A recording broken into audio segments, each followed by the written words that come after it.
Convido os irmãos a que abram as suas Bíblias na Epístola de Paulo aos Romanos, no capítulo 5.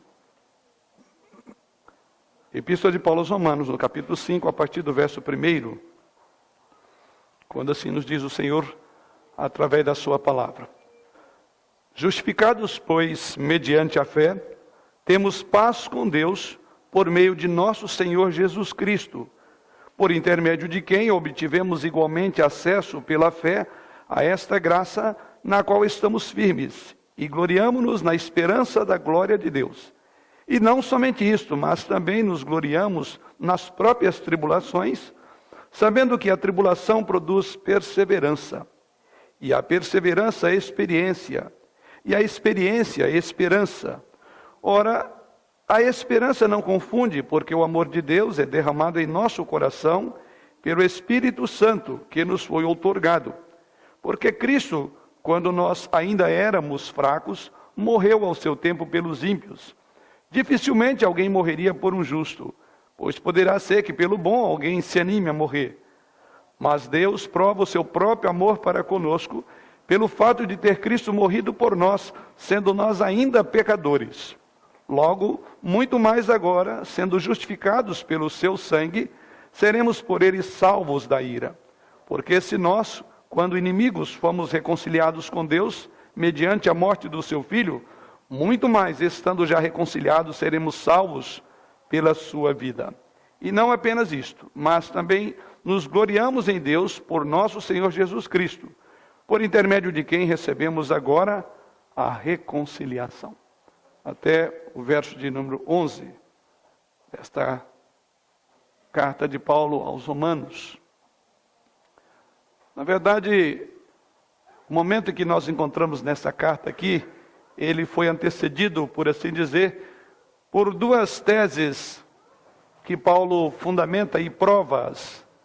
E essas duas teses apresentadas por Paulo aqui são as seguintes. A primeira, que vai do capítulo 1, versículo 18, até o capítulo 3, versículo 20, a primeira grande tese que Paulo defende é que há uma necessidade de que o homem seja justificado, tendo em vista o seu estado deplorável de afastamento de Deus.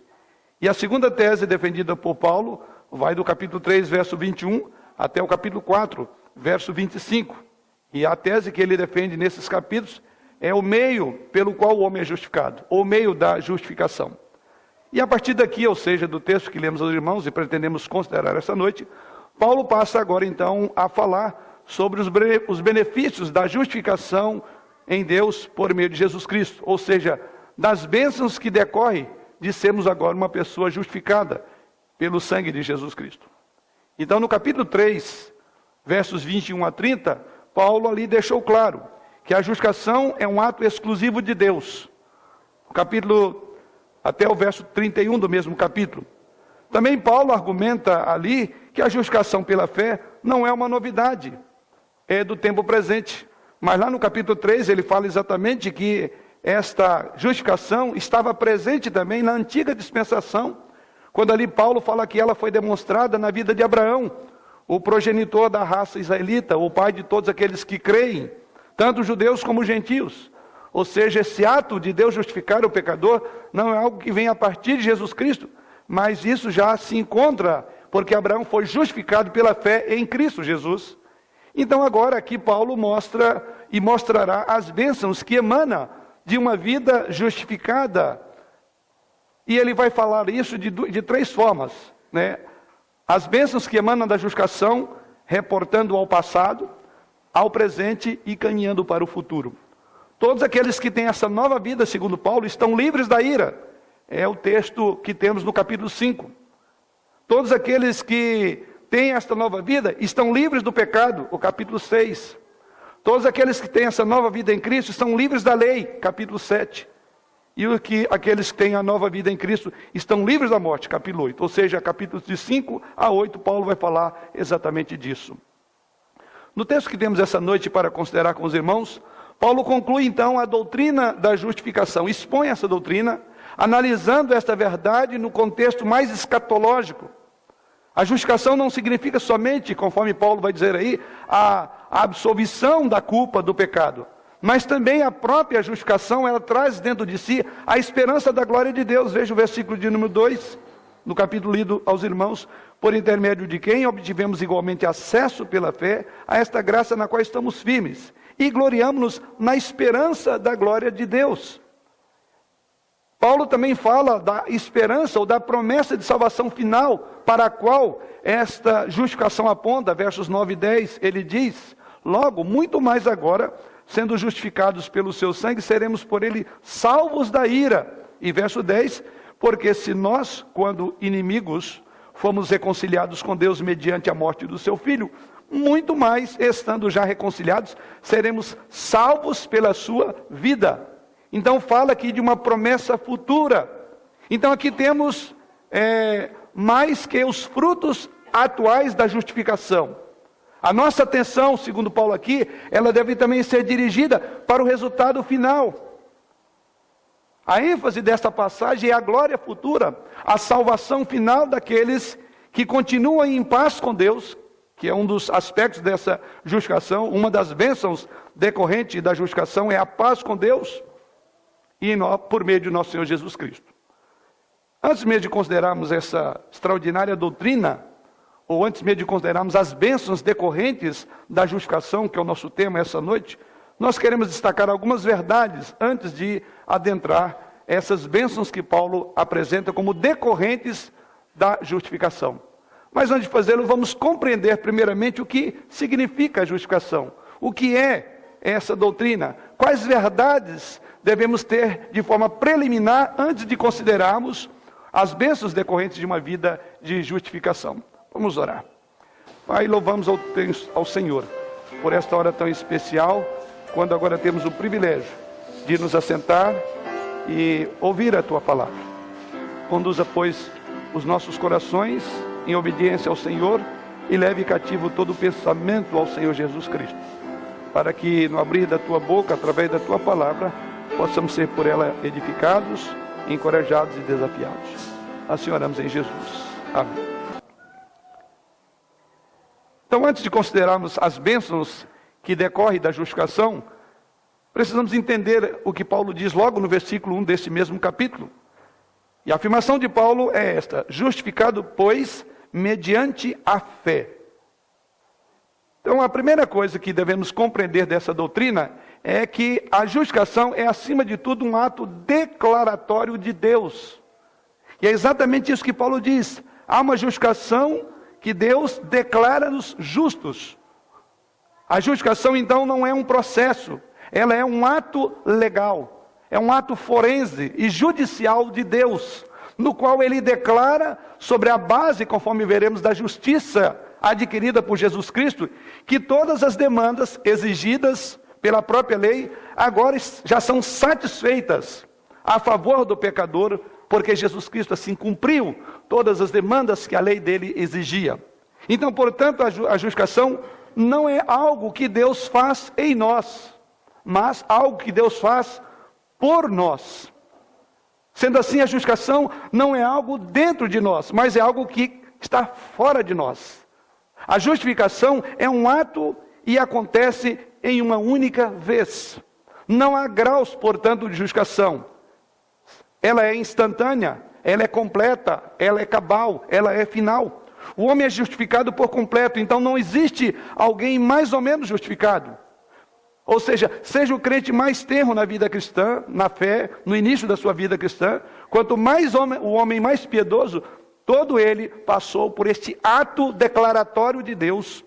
Pela justificação, somos então remidos da pena do pecado, perdoados, recebemos assim o grande favor de Deus. Pela justificação, todos os nossos pecados, quer sejam presentes, passados ou futuros, já foram perdoados, porque Deus declarou assim. E essa é a primeira verdade com a qual deparamos no texto, quando Paulo diz que justificados, pois, ele parte de uma forma absoluta. Deus já declarou-nos justos. É a primeira verdade que temos que aprender dessa doutrina. A segunda verdade, conforme Paulo mesmo diz, justificado, pois, mediante a fé. Ou seja, Em segundo lugar, podemos entender que a justificação ela é recebida por meio da fé. E é isso que Paulo diz. Essa justificação, este ato declaratório de Deus, ele chega a você pela instrumentalidade, pelo meio, pelo canal da fé. Daí ele diz, pela fé, ou mediante a fé. Ou seja, não somos então justificados com base na própria fé, mas em virtude do sacrifício perfeito de Cristo. Deus declarou-nos justos aos seus olhos. E a fé, no dizer de Paulo, ela é um instrumento que apropria-se daquele benefício da cruz de Cristo. A fé é aquela mão estendida de um mendigo a tomar posse de um presente de um rei. E Paulo diz que essa justificação chega a mim e a você pela instrumentalidade da fé. A fé, então, ela é a causa instrumental e não a causa meritória da justificação. O mérito dela está na obra de Jesus Cristo. Porém, este mérito de Jesus chega a mim e a você pela instrumentalidade da fé. A fé, então, ela não expia a culpa, nem remove o castigo. Ela é apenas um instrumento de Deus, através do qual você se apropriará dos benefícios da redenção em Jesus Cristo.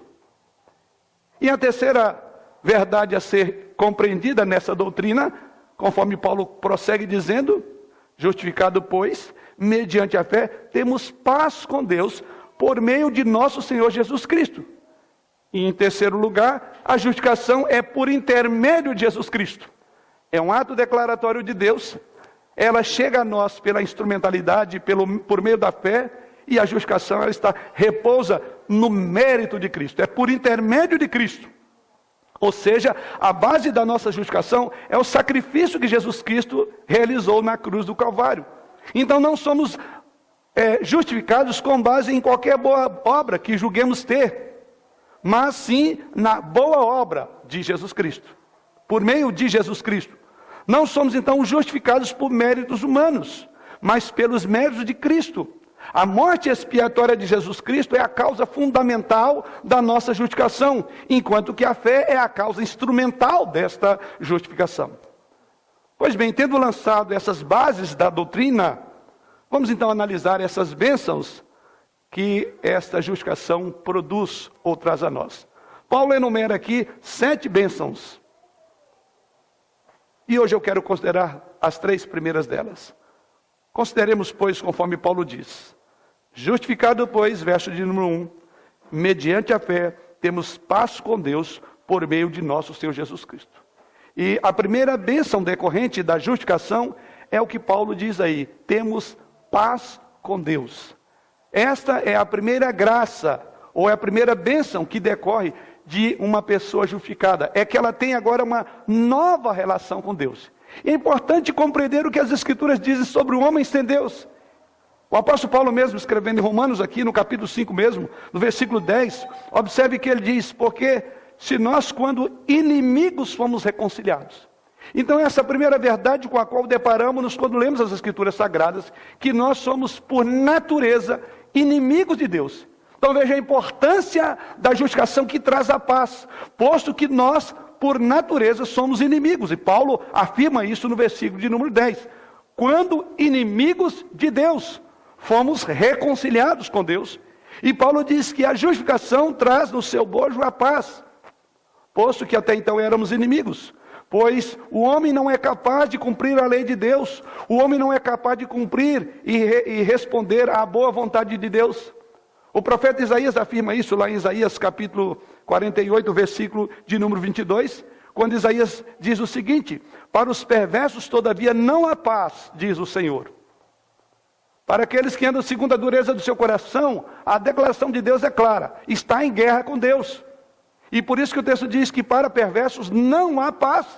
O mesmo profeta no capítulo 32, verso 17, ele afirma dizendo, o efeito da justiça será paz. O efeito da justiça será paz.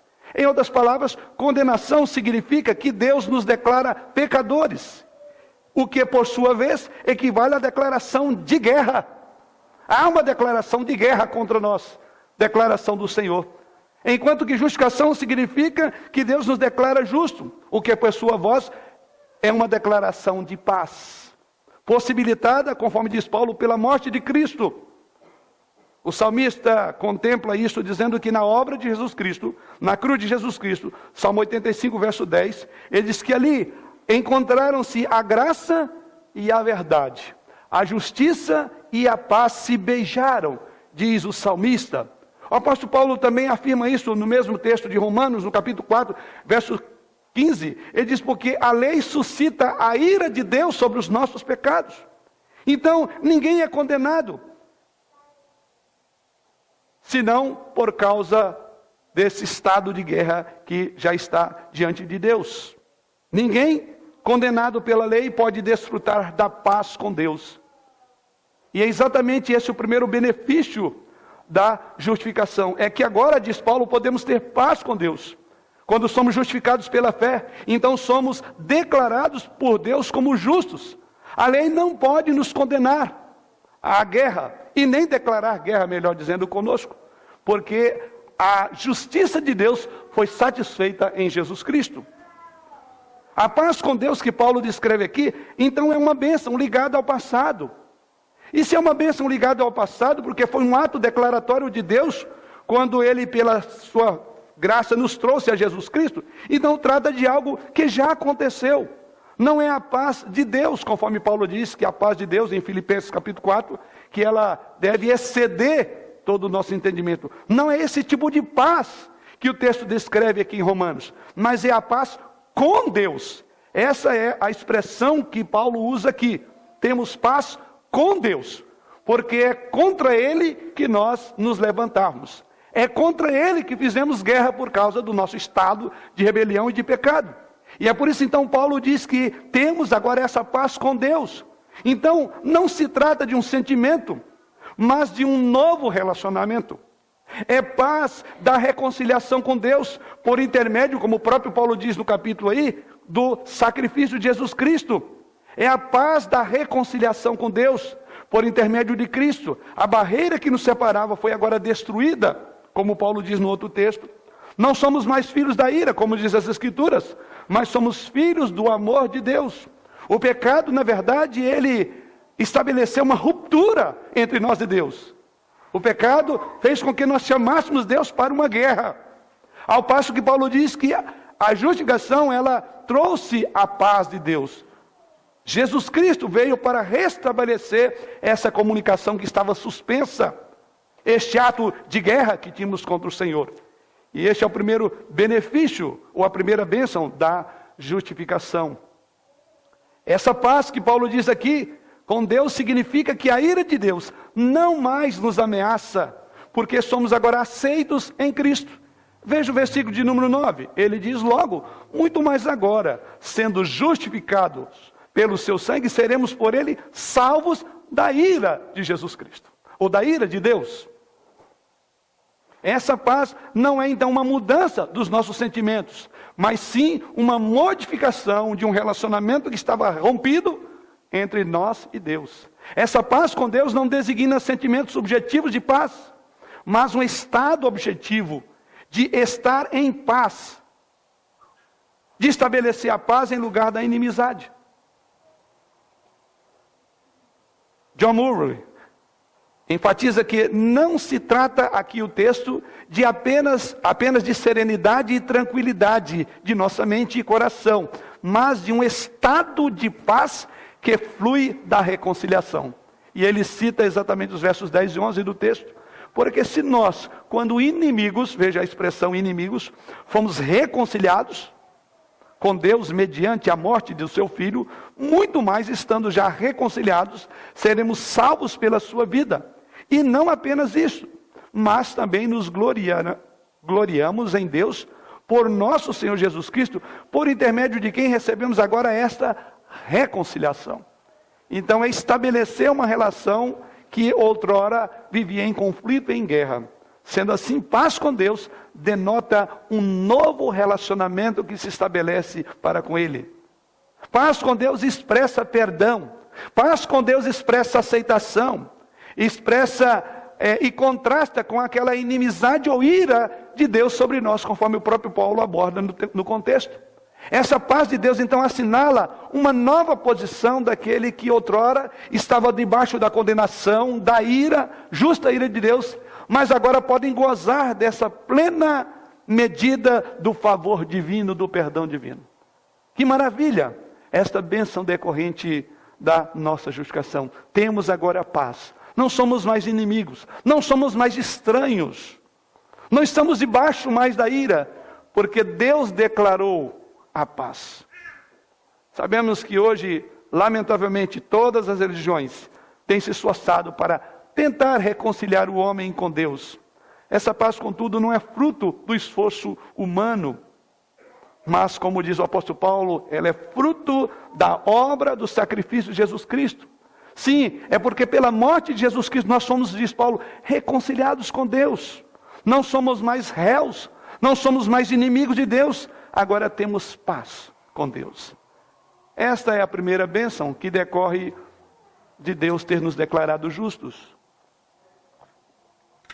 Mas caminhamos ainda pelo texto, no verso 2, Paulo continua dizendo: este Jesus Cristo, por intermédio de quem, diz ele, obtivemos igualmente acesso pela fé a esta graça, na qual estamos firmes e gloriamo-nos na esperança da glória de Deus. Paulo aponta aqui, apresenta um outro benefício que decorre da justificação, é que agora temos ou obtivemos acesso, ou igualmente acesso.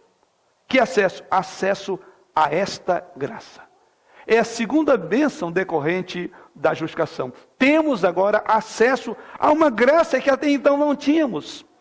Ora, se a paz com Deus, conforme vimos, é uma bênção do passado, consumada no ato de nossa justificação, o acesso a essa graça, que é decorrente desse primeiro aspecto, o acesso a essa graça da justificação é um privilégio presente, é um privilégio contínuo. Se antes nós estávamos em guerra, não poderíamos ter contato com o Senhor, sob pena de sermos consumidos pela sua ira, Paulo diz, mas agora veio a paz de Deus, estabeleceu uma nova relação, e agora você tem acesso à presença de Deus, você tem acesso à graça, porque a tua justificação, feita na obra de Jesus Cristo, declarada por Deus, ela agora te permite ter uma relação que outrora você não tinha.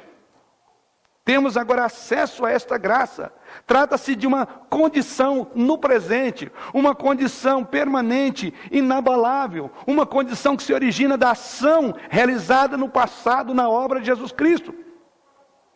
Vale a pena ressaltar que os judeus, eles eram separados da presença de Deus pelo véu do templo, e os gentios eram isolados pelo muro externo do templo, no qual se lia uma advertência declarando que qualquer gentio que simplesmente passasse daquele ponto seria morto. Então imagina o temor e o pavor que rondava tanto o coração do gentio ao chegar naquele muro com aquela frase declaratória de que não passe daqui sob pena de morrer, como também para o próprio judeu que dentro do templo via aquela barreira ou o véu do templo que na morte de Jesus Cristo foi rasgado. E o judeu também não poderia acessar, ele não tinha acesso àquela graça.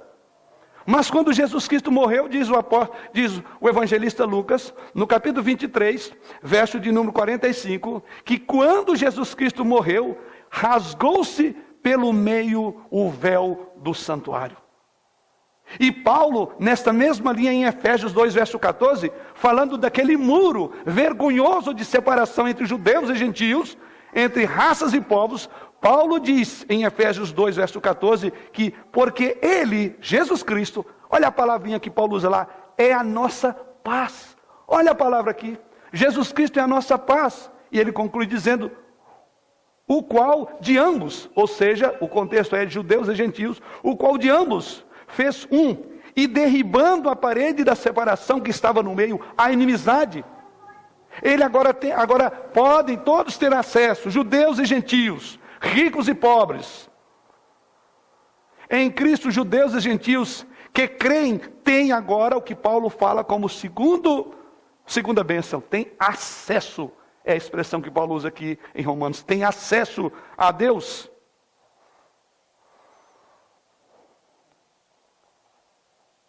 Apóstolo Paulo, em capítulo 2 de Efésios, versículo 18, ele diz,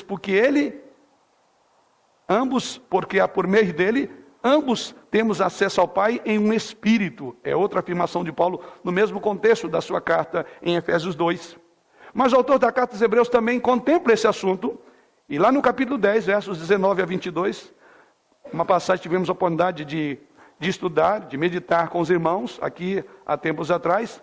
Veja o que o autor da carta aos Hebreus diz lá, a partir do versículo 19 até o verso 22. Tendo, pois, irmãos, intrepidez para entrar, veja a ideia aí de ter acesso, tendo intrepidez para entrar no Santo dos Santos, pelo sangue de Jesus, pelo novo e vivo caminho que ele nos consagrou pelo véu, isto é, pela sua carne. E tendo grande sacerdote sobre a casa de Deus, aproximemo-nos com sincero coração, em plena certeza de fé, tendo o coração purificado de má consciência e lavado o corpo com água pura. Ou seja, podemos agora entrar naquele local que atemorizava, que era sinal, significado de morte se passar um passo a mais. Paulo, voltando ao nosso texto, ele diz, por intermédio de Jesus Cristo, obtivemos igualmente acesso. É outra bênção da justificação, é esse acesso que agora eu e você temos.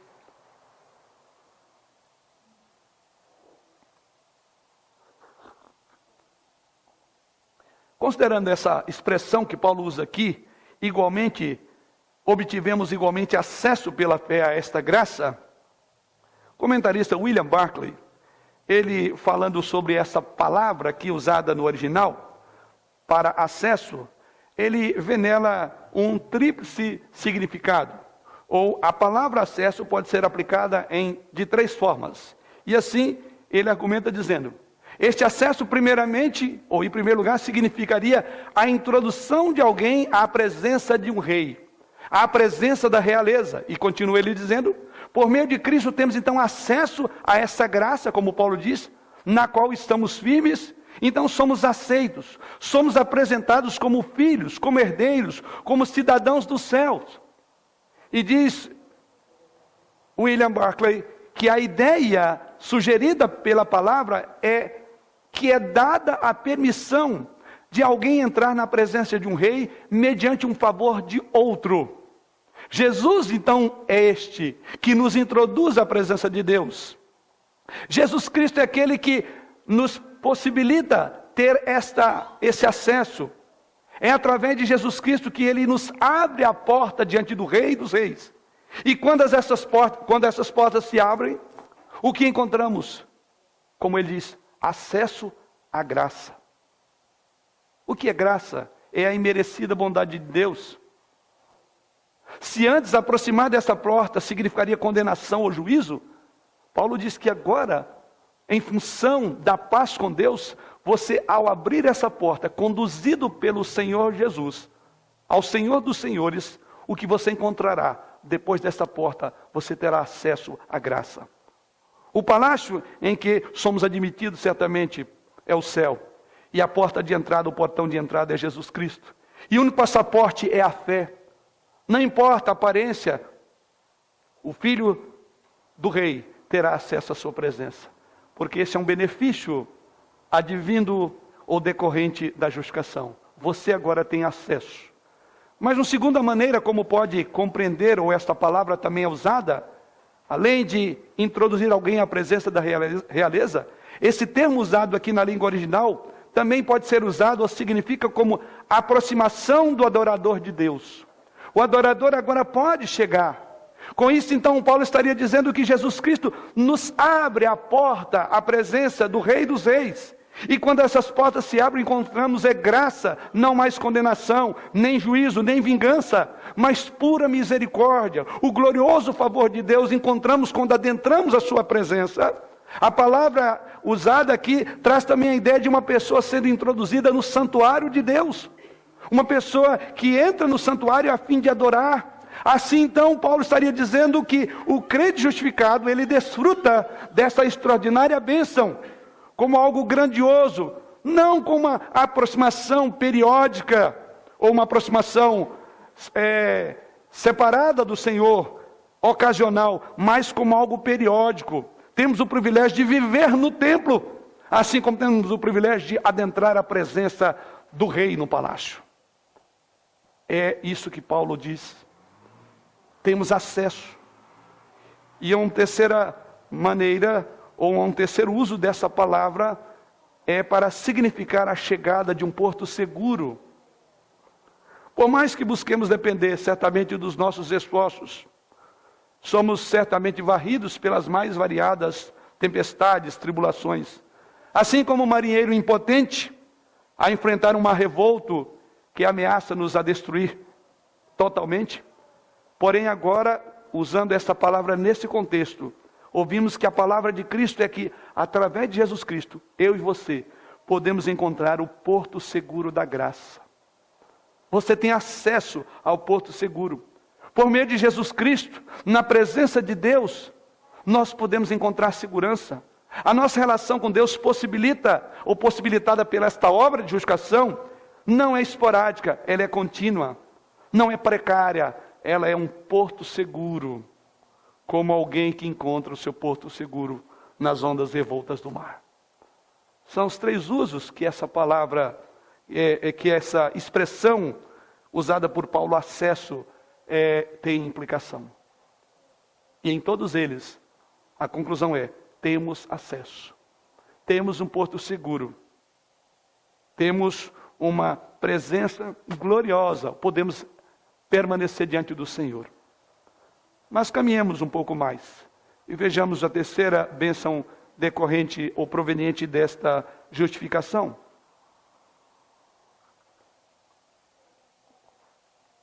No finalzinho do versículo 2, Paulo diz, e gloriamo-nos na esperança da glória de Deus. Eis aqui a terceira bênção decorrente da justificação, a expectativa da glória de Deus. É assim que Paulo conclui o seu raciocínio no versículo de número 2. Gloriamo-nos na esperança da glória de Deus.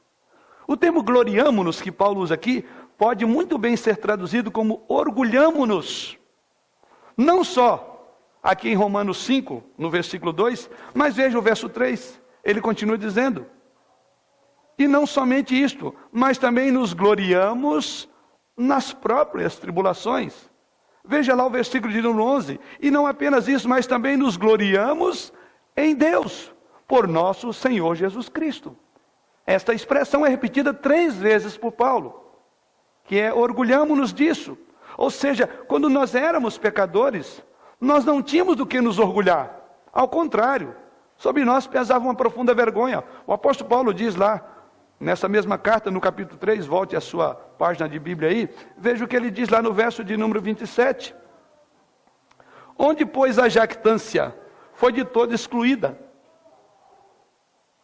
Porque lei das obras, não pelo contrário, pela lei da fé. E quem é que o homem pode se gloriar, uma vez que ele diante do Senhor não pode se justificar? Então Paulo diz, nós não tínhamos motivo para glória ou qualquer vanglória. Nós estamos aquém da própria glória. No mesmo contexto, veja o versículo 23. Porque todos pecaram e carecem da glória. Veja o contraste, ele diz, o pecado trouxe vergonha, trouxe separação. Há uma necessidade. Todos nós estamos longe da glória. Ou, para usar o termo de Paulo aí, carecemos da glória de Deus. E agora, olhando para o capítulo 5, ele diz, ok, porém, com a obra de justificação, agora você pode gloriar naquela glória que você carecia. Você não tinha. Então essa é a ideia. Nós nos orgulhamos, porque outrora pecadores não tínhamos de que nos orgulhar, e estamos aquém da glória de Deus, desprovidos da glória de Deus, mas em Cristo orgulhamos-nos de sua justiça e da sua glória. Paulo então desenvolve esse conceito de uma forma mais ampla. No capítulo 8, versos 18 a 30, os irmãos poderão depois analisar isso em casa. Então vemos, se a paz tem a ver com o passado, e o acesso à graça se relaciona ao presente, a expectativa da glória então é o futuro. Esta bênção aponta-nos para o futuro. É orgulhar-nos da justiça e da glória de Deus. Quem foi justificado não teme então o futuro. A morte já não mais nos apavora, e não pode apavorar, porque temos a expectativa da glória dos filhos de Deus, como decorrência desta obra preciosa da justificação em Jesus Cristo. O porvir deve ser o anseio de todos os crentes e a glória do Senhor. A sua expectativa mais excelsa deve ser a glória. A palavra aqui traduzida por gloriamo-nos significa um regozijo exultante, uma alegria extremamente triunfante, uma firme confiança em Deus, inspirada pela certeza que Paulo diz no início, de que temos paz com Deus. Se temos paz com Deus, não tememos o futuro, não tememos encontrar com o Senhor na glória. Ao contrário, nós exultamos, nós nos alegramos com a glória dos filhos de Deus, porque adentraremos com segurança, sem temor de que sejamos destruídos pelo Rei dos reis, Senhor dos senhores. Então, temos a esperança dessa grande glória. Devemos então viver uma vida compartilhando deste celeste esplendor, de contemplar o Rei em sua formosura e de vê-lo como de fato Ele é, em majestade e glória. Tudo isso, diz Paulo, é uma fonte inspiradora daqueles que foram justificados pela fé. Um outro comentarista chamado John Stott, ele diz que esta esperança cristã não é algo incerto, como nossas esperanças comuns do dia a dia, mas uma expectativa jubilosa, uma expectativa confiante, que se baseia nas promessas de Deus. Então o nosso objetivo é exatamente esse, o nosso objeto é a nossa esperança, que é a glória de Deus, conforme Paulo diz no verso, ou seja, o radiante esplendor, que um dia se manifestará em toda a sua plenitude. Então, não teremos mais aquela cortina que se erguia, e não podíamos ver o Senhor em toda a sua glória. Ela será inteiramente desvendada, e veremos o Senhor. Nesse dia veremos o Senhor da glória, face a face. Receberemos, diz as Escrituras, inclusive, um corpo de glória. E as Escrituras diz mais ainda que naquele grande e glorioso dia, a própria criação que agora geme, no dizer de Paulo, será redimida do seu cativeiro. Tudo isso por causa desta justificação, como um benefício decorrente dela. O pastor presbiteriano chamado Miguel Gonçalves, ele tinha o hábito de dizer aos seus amigos que não bastava uma pessoa viver bem. Era importante que a pessoa morresse bem também. E na hora da sua morte, registra-se que ele disse o seguinte à sua esposa: querida, pensei que quando eu fosse morrer, eu iria para o céu. Mas na verdade foi o céu que veio me buscar. Isto é a esperança da glória. O apóstolo Paulo, mesmo no final da sua vida, numa prisão em Roma, declarou com grande entusiasmo em 2 Timóteo 4, 6 a 8, dizendo: a hora da minha partida é chegada. Agora o reto juiz me dará a coroa da justiça. Um certo pastor, ao visitar um crente da sua igreja, um homem extremamente piedoso, no leito da morte, perguntou àquele irmãozinho, dizendo: meu irmão, você está preparado para morrer? Com o rosto resplandecendo de gozo, aquele crente respondeu: não, pastor, estou preparado para viver. Estou indo para Deus. A esperança da glória faz isto. Não é que eu vou para o céu chega a nós. Como chegou para nossa irmã Elisa nesta semana. O céu veio a ela. O céu desceu na terra.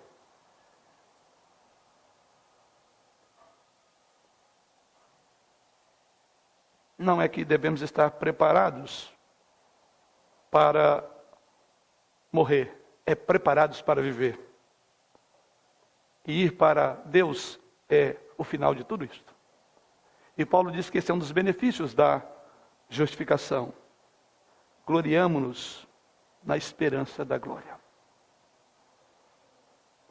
Quero resumir esses 3 primeiros pontos e a semana que vem vou prosseguir nos demais.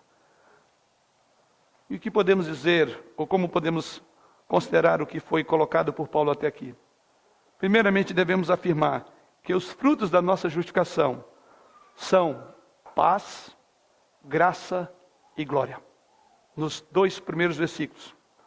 Como diz Paulo, primeiro, temos paz com Deus. Segundo, ele diz, nós estamos firmes nessa graça. E terceiro, esperamos a glória. A paz com Deus refere-se então a um efeito imediato da justificação, um ato declaratório de Deus. O acesso à graça diz respeito ao efeito contínuo da justificação. Ela agora nos possibilita a entrar ter um acesso gracioso diante do Senhor. E a esperança da glória se relaciona com o efeito final da justificação. A palavra paz, então, nos convida, irmãos, a olharmos para trás. Olhamos para trás, e quando nós olhamos para trás, nós podemos entender, podemos lembrar de que a inimizade acabou. Tratou do passado. Deus não nos condenará mais por nossos pecados. A paz com Deus fala disso. A palavra graça nos faz olhar para o nosso Pai, em cujo favor agora permanecemos. E por isso, no dizer de Paulo, temos acesso agora. Trata então do presente.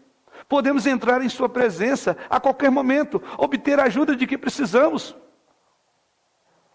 Podemos estar diante do Senhor, como estamos nesta hora, porque temos esse livre acesso que a obra maravilhosa da justificação em Cristo nos proporciona. Mas com a palavra glória, olhamos para diante, olhamos para o nosso objetivo afinal, até o momento em que veremos e refletiremos a própria glória de Deus. A glória que é o objetivo de nossa esperança e de nossa expectativa. A esperança da glória, ou na glória de Deus, trata então do futuro. Um dia participaremos da glória. E quando esse dia chegar, que assim como os irmãos aqui citados, sejamos nós. Não que eu estou preparado para ir para o céu, é que o céu vai me buscar. Que o Senhor assim nos abençoe. Amém.